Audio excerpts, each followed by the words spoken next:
it's right to be concerned. We don't need to panic, but we need to be concerned because until D-Day we won't know. But the changes are real. They're not iOS 14.5 colossal, but they're colossal.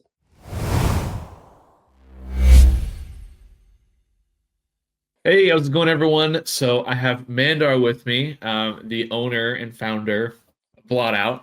And one of the biggest things that people have been kind of stressed about, and it's right around the corner in about 4 weeks from now, is the iOS 26 update.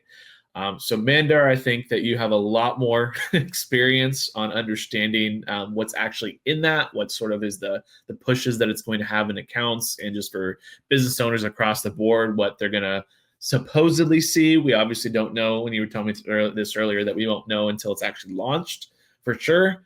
But what are you kind of seeing on the horizon when it comes to that? Yeah, I mean, first, thank you as usual for having me. And I mean, we'll give you our research perspective because these releases, we treat them as research oriented to kind of say, hey, do you actually know what's going on? So I think we'll spend more time trying to explain that. First, I think it's right to be concerned. We don't need to panic, but we need to be concerned because until D-Day we won't know. But the changes are real. They're not iOS 14.5 colossal, but they're colossal. They're pretty decent sized. And then if you are okay, Kaden, I want to share an article that is on the Blotout website that people can come back and read on. But I'll use that as a reference point to explain what we have discovered so far. It's good to hear it's not as bad as iOS 15. So Yeah, I mean, we haven't yet written the second article, which explains actually, what the totality of impact is. We are happy to kind of give you, you'll be one of the first ones to receive it. But what we are finding out in iOS 26 is two things. One, at a very high level, we know that Apple has decided to block a certain set of IDs, right? And in this article, it's very well documented what those are. The ones that matter to you and I, Kaden, and to our friends who work with us are these, right? So first, you can see like Google IDs are impacted. What does impacted mean? So if you came from, let's say, a Meta, like in-app browser, or a Google search in-app browser, and then you stayed there, or you went to Safari, fundamentally those are getting removed.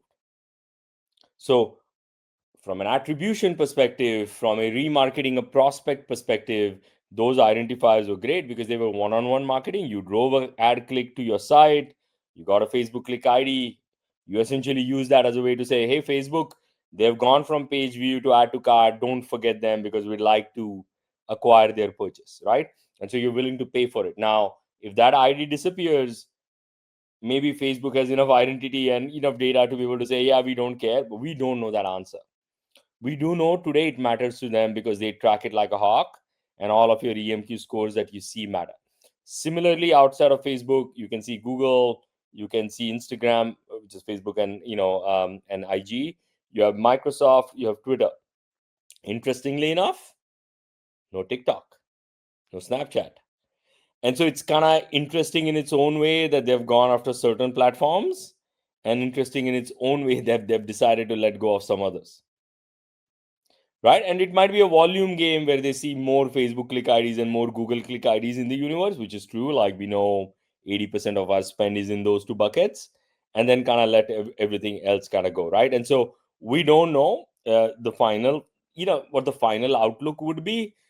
The second thing, which is very interesting, Caden, is they're actually managing these IDs on a server, which wait, also so means is Gbraid and Wbraid included in this, no, or is that which is very okay? interesting because it's a logged in user. They've actually not included those. It's only the anon user, which is these two that are, which will Interesting. create more complications in how you manage your campaigns. But hey, welcome. We are at this point of time at Blotout just used to it. So we are a real time infrastructure, so we move very very quickly. Best of luck to others as they kind of learn through it. Our role is to say research should be made public, right? We could have kept this as our IP. We didn't. We just said everybody should know this, right? Let the best competitor win. But here's the kicker, right? The most interesting thing we found out is these are actually identifiers that Apple is keeping server side. So today, W braid and G braid are not available, but they can just say, we don't like Google today. Let's just add them in.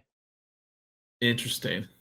right? And so blotout is actually going to manifest a research article every 3 days to make sure that we are keeping a track and people can have access to this data, like including our competitors, which is fine. And so what we're going to do is we're going to keep pulling because we don't know now, and the uncertainty kind of goes to the next level.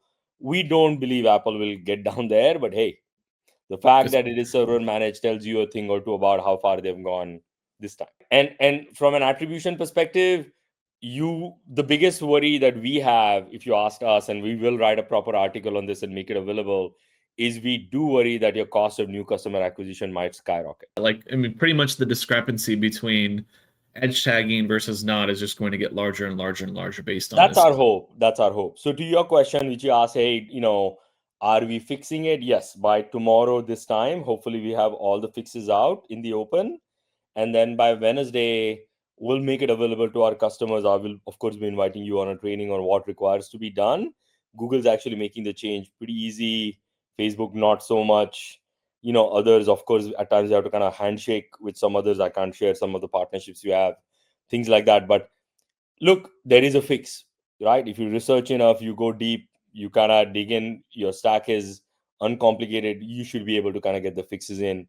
We just know that in the conversion business, like even a week's worth of gap in not tracking correctly is day and night. You've seen that enough to know your machine learning algorithms kind of go back. We don't know if, say, 95%, we know we got our customers covered. But let's say 95% of the universe doesn't get there by October 1st. Okay, then what happens? Yeah, Right? that's kind of my biggest concern is like specifically in the lead gen space where people are using all these third-party tools. I mean, like call tracking metrics, like go high level, like all these tools that are pulling Gclid UTM parameters, and all of a sudden that's no longer there. And they're going to think, oh, ads aren't working anymore. They're just not going to know. No, it's the tracking that's shifted. So yeah, I mean, it's good for you because you will have a bigger discrepancy, and so that value's blot out more. And it's good for me because now I can say, well, we're looking at P&Ls and we can track correlations there, not ROAS. But it's going to be a lot of shock for business owners that are looking at like ROAS benchmarks, and then that just completely changes, and they're not going to know what's going on. 100%. And one of the biggest worries, Kaden, that you need to warn your clients on, right, is let's say the other 95% screw up. Not that they're screwing up, that they're going to come to the party a little bit late. What happens is you don't have a party. Because remember, the first party data, there's a reason I'm using the word party.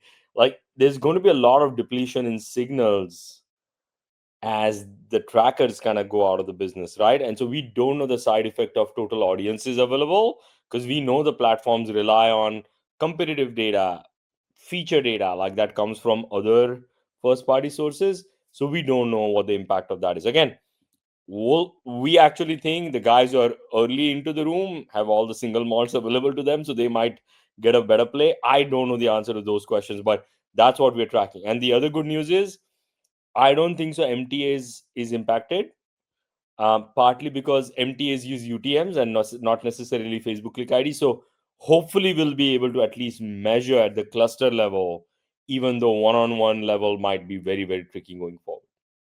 My question was surrounding the cluster. So you were saying that UTM parameters will still be there, but Gclids won't be pushed, so individuals won't be tracked, but you can still track it's come from the paid source. You just don't know where. That is correct, right? Like at the Okay. end of the day, for prospecting to work, one-on-one marketing matters. Otherwise, your bid rates go through the roof. Yep. It's unlike what people think, just because it's Facebook and Google and they have all the data. Well, they still need you to tell which data. Yeah. And so that will be a challenge. MTA should not be that big a deal, partly because UTM sources are in there. They should be able to measure at a high level what's sort of going on. But things like the first touch to PLTVs, those will Yeah. suffer along the way, like in terms of how you measure them, if you don't solve this. So so in addition to losing data, there's a higher correlation with potentially last click data becoming more valuable versus first click data. So with UTM parameters specifically, let's say. Well, there is no Facebook click ID, so I don't know if that would matter. But what like the way we see it, right, is not about first click, last click, middle click. I think it's more about the fact that we are looking at view-based attribution data as Yeah. the totality. Like, we're just saying, well, we got Caden's email on the hash. If they consented, great. Like we can go attribute that. That's what we're looking at instead of saying I actually click attributed. Yeah, that's right? a scary place to be. We just did Exactly. a And so video we on don't know this. the answer to any of these questions yet till D-Day. But what Yeah. we are trying to do is saying, all right, we got these problems. What can we do to fix it, right? And some of them are like buy time hacks. Well, iOS 14.5 is a buy time hack into 26. Same thing, right? Keep buying time, because at the end of the day, we don't believe advertising is going away. We believe the trillion-dollar companies have enough deep pockets to go figure out what the next line of kind of fixes are. People who don't know what the fix is should be very cautious about not overspending when 26 goes live, partly because you need to kind of learn through it. That's about the best you can do at this point of time. But yeah, we don't think it's about LCNC, because at the end of the day, you don't have click IDs anyway. Yeah. So fundamentally, all you have is your email hash that's saying Caden purchase, right? And hopefully Meta is able to kind of map that back in, assuming they have years and years of these emails being going into the system. No, I'm glad we pivoted earlier for all this information. It makes things a lot easier for our clients. But I'm a little, yeah, like I think that there's going to be a lot of issue when it comes to UTM parameters, because like if you compare platforms against platforms, like I'm thinking like third party tools like Triple Whale, things of that nature that use UTMs and fingerprint.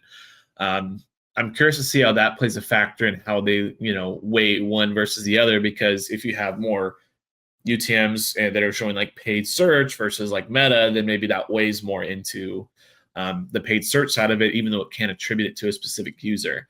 And in addition to that as well, too, we noticed, and John actually did a really good video on this on our channel, which I think would be a couple back from when we post this, but it was on how Meta is essentially making up conversions, like you just said, based off of on for engaged view, because it doesn't necessarily have the Facebook click ID. So it's just essentially adding more conversions when the reality is that doesn't match up to your actual numbers. So, and that's destroying accounts. So I'm just like, it's going to be very interesting to say the least on what happens. But I think that 100%, 100%. I mean, zero doubt yeah, about it, right? And imagine, like, we have had so much focus on first click optimization. Like, there's so much change coming if we don't get this right, because fundamentally, what will happen is the cost of acquisition will just go through the roof as more and more brands start to kind of focus on first time buyer versus second time buyer.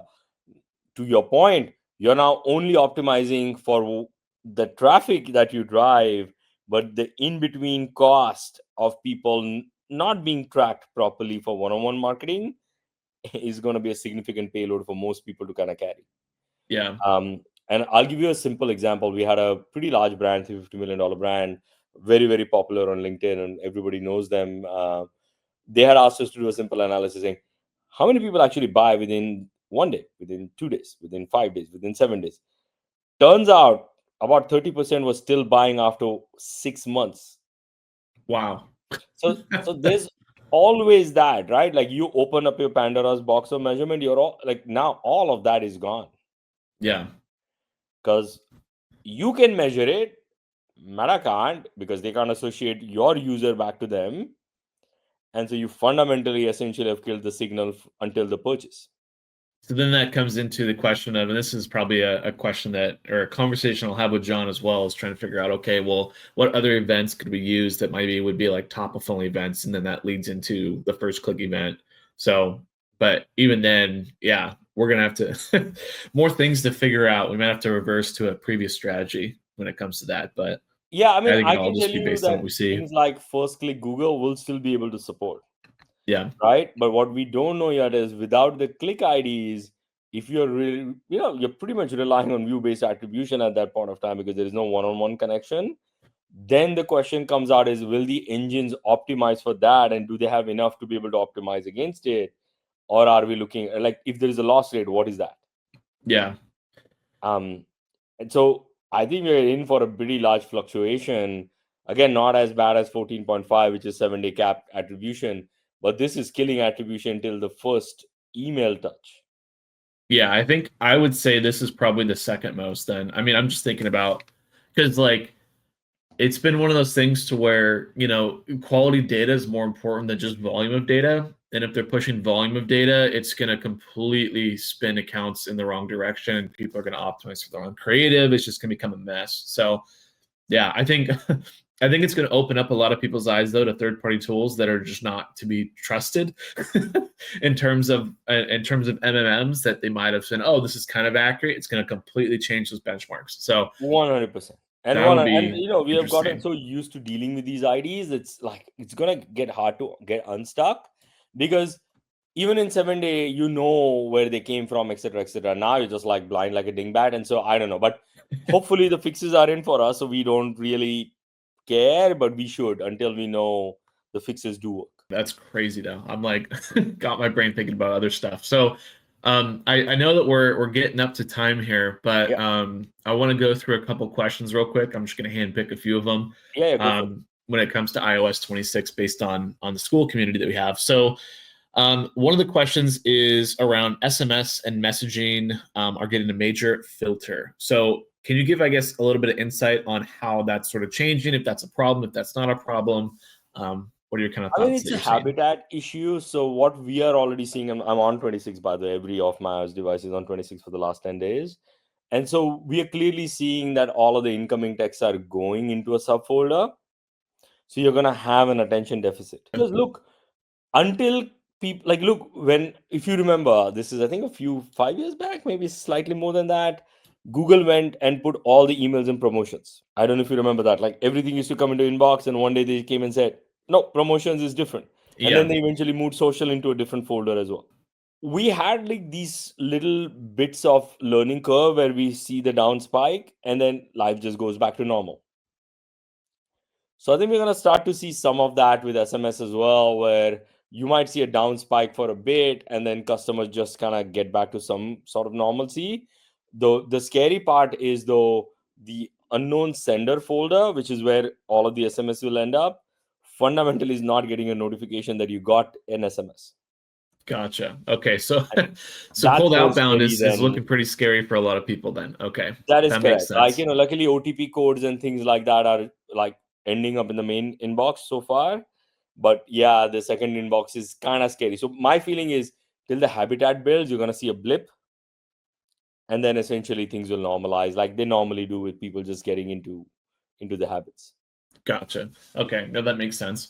So in terms of, because that kind of goes into the one of the last questions I want to ask, we already kind of briefly touched on, which was how it's going to affect APIs.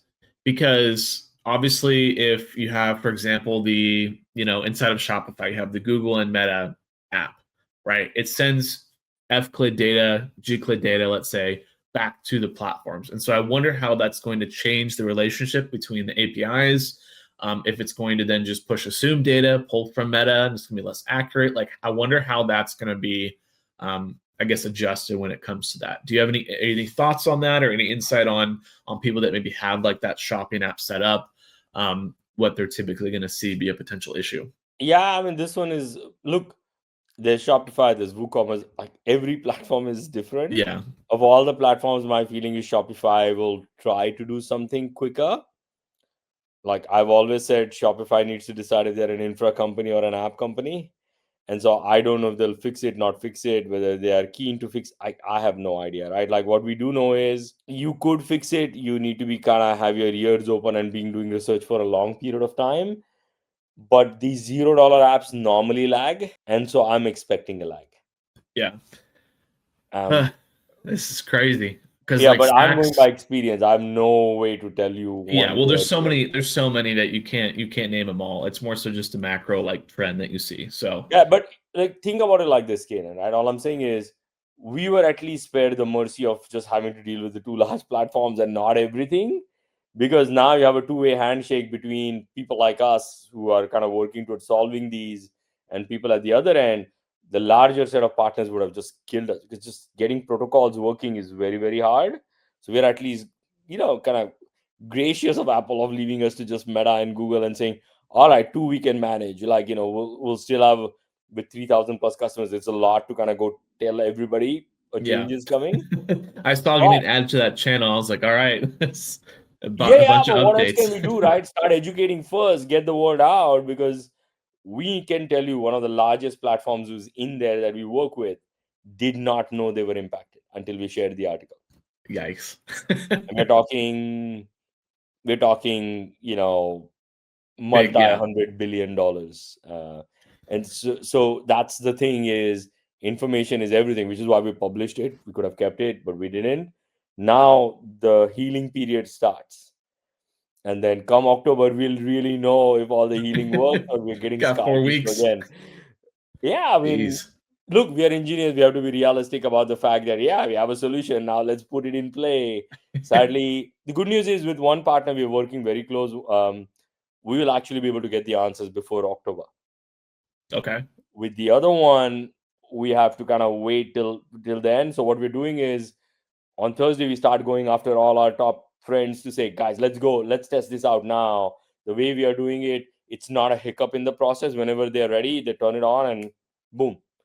And so hopefully no change, but We'll see. Well, that's a safe thing to say, because you have all these assumptions and then all of a sudden things could work way better than you thought because they maybe took something out in like the 4 weeks period of time. So yeah. I mean, all I can tell you is look, every time Apple's done this, the world's gotten better and gone forward and more options have been made available. That's our hope.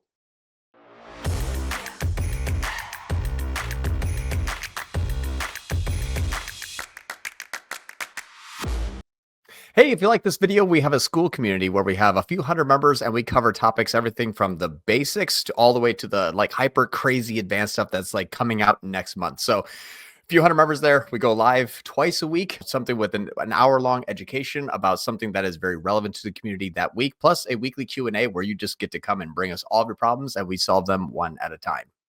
So I have a link below in the description if you want to join. And then obviously if you have any questions, feel free to reach out and we can answer those for you. And we'll see you in there.